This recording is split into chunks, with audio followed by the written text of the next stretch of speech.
Charlotte's Web, Chapter 4. The next day was rainy and dark. Rain fell from the roof of the barn and dripped steadily from the eaves. Rain fell in the barnyard and ran in crooked courses down into the lane where thistles and pigweed grew. Rain spattered against Mrs. Zuckerman's kitchen windows and came gushing out of the downspouts. Rain fell on the backs of the sheep as they grazed in the meadow. When the sheep tired of standing in the rain, they walked slowly up the lane and into the fold. Rain upset Wilbur's plans.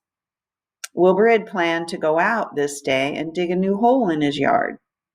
He had other plans too. His plans for the day went something like this: breakfast at 6:30, skim milk, crusts, middlings, bits of donuts, wheat cakes with drops of maple syrup sticking to them, potato skins, leftover custard, pudding with raisins, and bits of shredded wheat.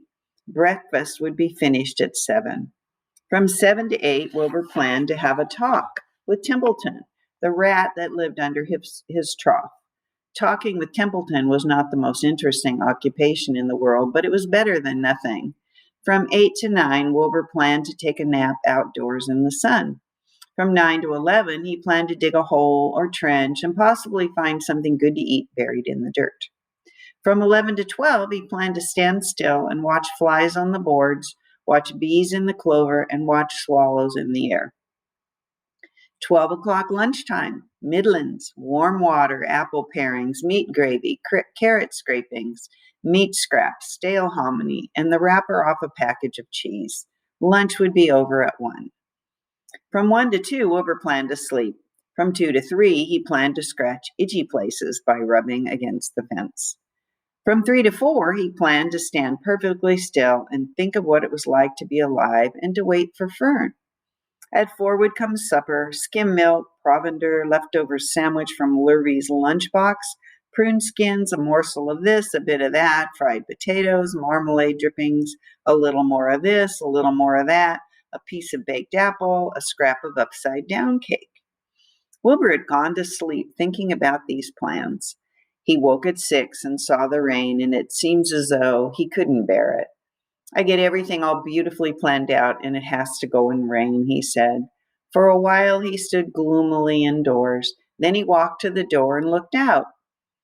Drops of rain stuck to his face. His yard was cold and wet. His trough had an inch of rainwater in it.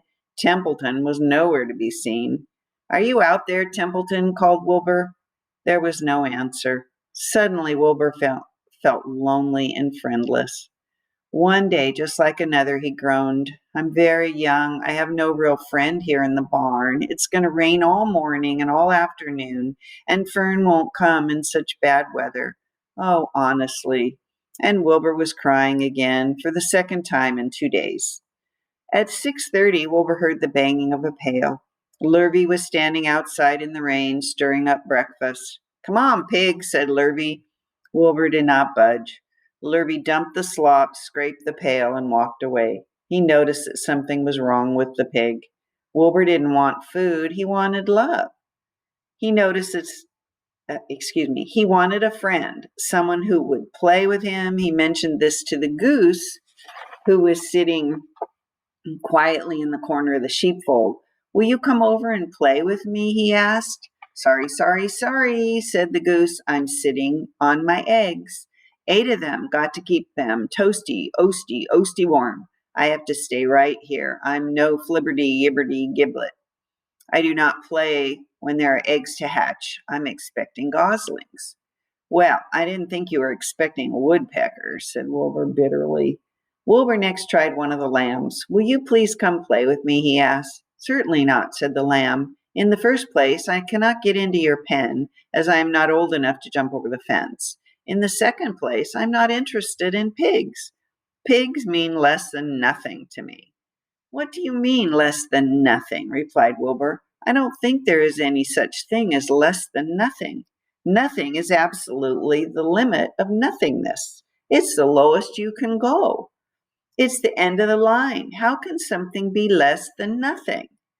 If there were something that was less than nothing, then nothing would not be nothing. It would be something. even though it's just a very little bit of something. But if nothing is nothing, then nothing has nothing that is less than it is. Oh, be quiet, said the lamb. Go play by yourself. I don't play with pigs. Sadly, Wilbur lay down and listened to the rain.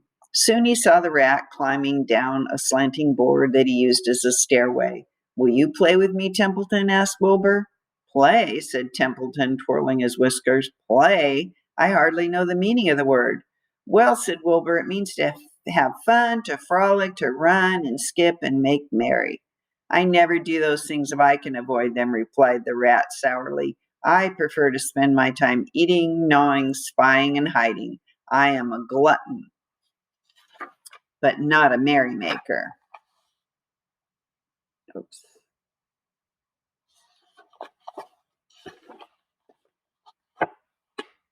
Right now, I am on my way to your trough to eat your breakfast, since you haven't got sense enough to eat it yourself.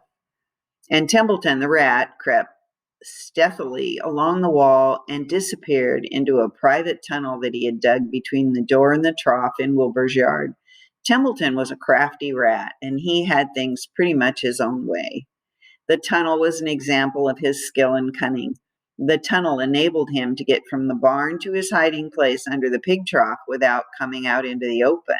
He had tunnels and runways all over Mr. Zuckerman's farm and could get from one place to another without being seen. Usually he slept in the daytime and was abroad only after dark.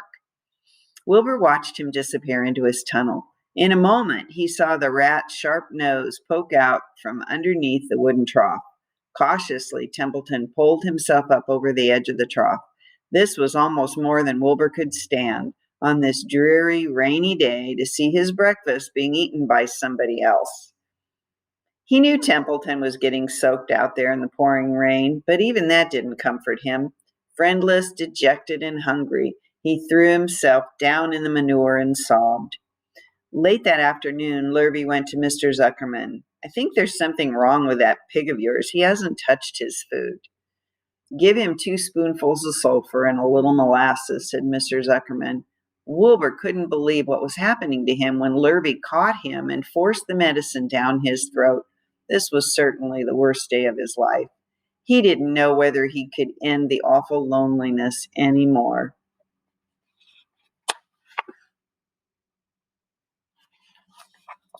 Darkness settled over everything. Soon there were only shadows and the noises of the sheep chewing their cuds, occasionally the rattle of a cow chain up overhead.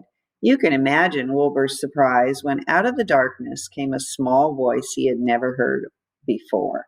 It sounded rather thin, but pleasant. Do you want a friend, Wilbur? It said. I'll be a friend to you. I've watched you all day, and I like you. But I can't see you, said Wilbur, jumping to his feet. Where are you, and who are you? I'm right up here, said the voice. Go to sleep. You'll see me in the morning.